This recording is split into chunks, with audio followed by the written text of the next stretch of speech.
The crypto world heaved a sigh of relief with President Biden's new executive order on the industry. Those positive feelings, however, are misplaced. Hello, I'm Steve Forbes, and this is What's Ahead, where you get the insights you need to better navigate these turbulent times.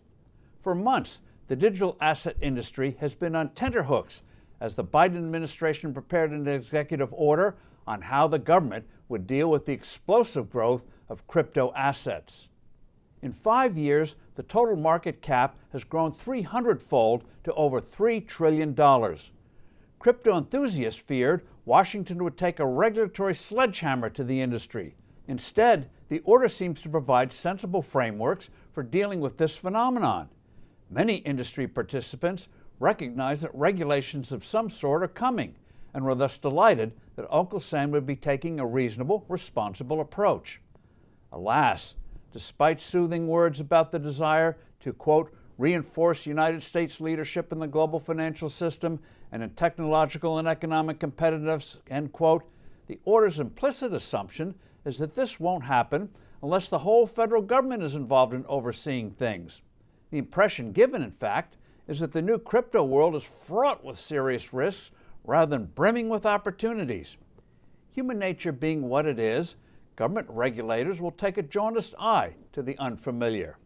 Just look at the government agencies President Biden's decree says will play roles one way or the other. The SEC, the Federal Reserve, the FTC, the EPA, the White House Domestic Policy Council, the Council of Economic Advisors, the Commerce Department, the Energy Department, the Treasury Department, the Labor Department, the Office of the Attorney General, the State Department, the Defense Department, the Office of Management Budget, and on and on. Countless government committees and study groups are toxic for exciting breakthroughs. Would the automobile industry and the internet develop the way it did if Washington played a similar role it wants to do with crypto? Creativity is messy and unpredictable.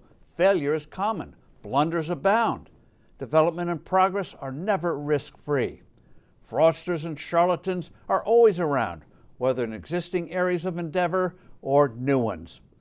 One idea in the order that should be kiboshed is the Federal Reserve and the Treasury Department creating a central bank digital currency. You can kiss any vestige of financial privacy goodbye with that one. Government could easily track everything you spend. Economic regulators would try to manage the economy by giving orders as to the desired level of spending and investing it wants, and make sure you're doing what they want you to do. To that end, they could put expiration dates on currencies. You know, some governments would try that. The executive order also gives itself away on the mortal threat it sees in stablecoins, which will evolve into alternatives to government currencies. Quote, sovereign money is at the core of a well-functioning financial system, macroeconomic stabilization policies, and economic growth, end quote. This order is a wolf in sheep's clothing. Big political and regulatory battles are coming. I'm Steve Forbes. Thanks for listening. Do send in your comments and suggestions. I look forward to being with you soon again.